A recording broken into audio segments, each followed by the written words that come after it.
सभी का स्वागत है हमारी चैनल में फियर इज़ बैक। तो दोस्तों चलिए चलते हैं आज की कहानी की ओर। दोस्तों आज की कहानी हमें अशोक सिंह ने भेजी है जो कि यूपी के रहने वाले हैं। तो आइए इस कहानी को जानते हैं। कुछ धुंधली सी याद है मेरे सपने की, जो अब तक सबसे डरावना सपना था मेरे जीवन का।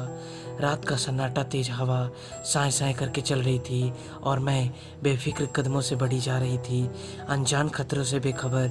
अचानक चलते चलते मेरे कदम रुक गए, क्योंकि मेरे सामने सफ़ेद कपड़ों में एक 15-16 साल की लड़की खड़ी थी। वो कुछ लग रही थी, रूखे रूखे बाल, आंखें अंदर को धसी हुई, शरीर पर मांस खून का कोई नाम नहीं, इतनी दुबली पतली कि जरा सा भी हवा चले तो उड़ जाए। पहले उसे देखकर मुझे थोड़ा सा डर लगा और सोचा कि इतनी सुनसान रात में इतनी छोटी सी लड़की यहाँ क्या कर रही है। लेकिन मैंने थोड़ी सी हिम्मत करके और उससे पूछा कि तुम इतनी रात को यहाँ क्या कर रही हो और तुम्हारे मम्मी पापा कहाँ हैं। इतनी बात सुनकर लड़की रोने लगी और कहने लगी, मैं बहुत मुसीबत में हूँ, मुझे आपकी मदद चाहिए और मेरे मम्मी पापा अब इस दुनिया में नहीं हैं। मुझे उसकी बात सुनकर उस पर दया आया। तुम्हारा घर कहाँ है? मैंने उस लड़के से पूछा। उसने पहाड़ी की ओर इशारा करके कहा, मेरा घर उस पहाड़ी के पीछे गांव में है। फिर हम दोनों हाथ पकड़कर उसके गांव की तरफ चलने लगे। कुछ दूर चलने के बाद उसका गांव आ गया। पूरा गांव शांत था, जैसे यहाँ कुछ हुआ हो। एक औरत मेरे पास आकर बोली, बेटी इस गांव में तुम क्यों आई हो? इस गांव से तुम्हारा क्या रिश्ता? शायद तुमने इस गांव के शापित होने के विषय में नहीं सुना। मैंने कहा, कैसा श्राप? मैं खुद नहीं आई हूँ, मुझे तो यह लड़की लेके आई है। वह औरत पूछी, कौन सी लड़की? यहाँ तो कोई नहीं है। जैसे ही मैंने उस लड़की को देखा तो वह वहाँ नहीं थी और डर के कारण मेरी चीख निकल गई। तब वह बूढ़ी माई एक टूटे से घर में ले गई, जहाँ पर उस लड़की, उसके मम्मी पापा की तस्वीर टंगी थी, और पूछा कि क्या वो लड़की है। मैं अस्तम रह गई यह सब देखकर, और मैंने कहा कि हाँ, यही लड़की है। मेरा इतना कहना था कि वह बूढ़ी माई जोर जोर से ईश्वर का धन्यवाद देने लगी और खुशी से नाचने लगी, किंतु मैं चुप थी। मुझे कुछ समझ नहीं आ रहा था। मैंने हिम्मत जुटाकर उससे पूछा, मेरी बात सुनकर तुम खुश क्यों हो रही हो? तुम्हें पता है वह एक आत्मा थी, फिर भी तुम खुशी मना रही हो, ऐसा क्यों? माई ने कहना शुरू किया, बेटी ये आज से 20 साल पहले की बात है। तब यह गांव खुशहाल हुआ करता था। यहाँ पर चारों ओर खुशियाँ ही खुशियाँ थी। लेकिन इस गांव को किसी की नज़र लग गई।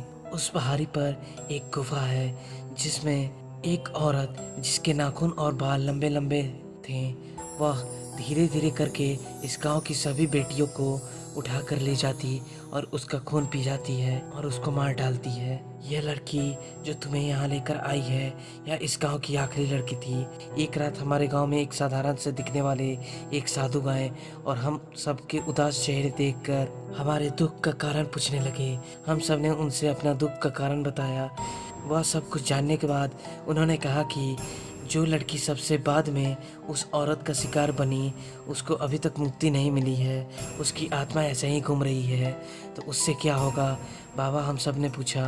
बाबा ने बताया कि जिस दिन उसकी आत्मा जिस औरत को दिखाई देगी, जो रोहिणी नक्षत्र में जन्म होगी और जिसका जन्म अमावस्या को हुआ होगा, वह उसे अपनी मदद के लिए इस गांव तक लेकर आएगी।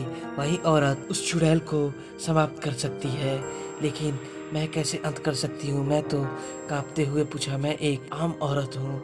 तब माई ने हंसते हुए कहा, तो फिक्र मत करो, बाबा ने हम लोग को सभी उपाय बताया है। मैंने पूछा, क्या है उपाय, जल्दी बताइए।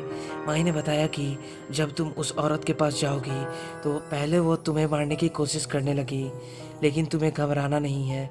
बस तुम्हें उसके दाएं हाथ की तर्जनी उंगली की नाखून तोड़ देना है और वह औरत वहीं धराशायी हो जाएगी। इसमें बहुत खतरा है, मुझे तो डर लगता है, मैं नहीं जाऊंगी, मैंने डरते हुए कहा। तभी सभी लोग मुझसे प्रार्थना करने लगे कि हमारी बेटियों को सिर्फ आप ही बचा सकती है।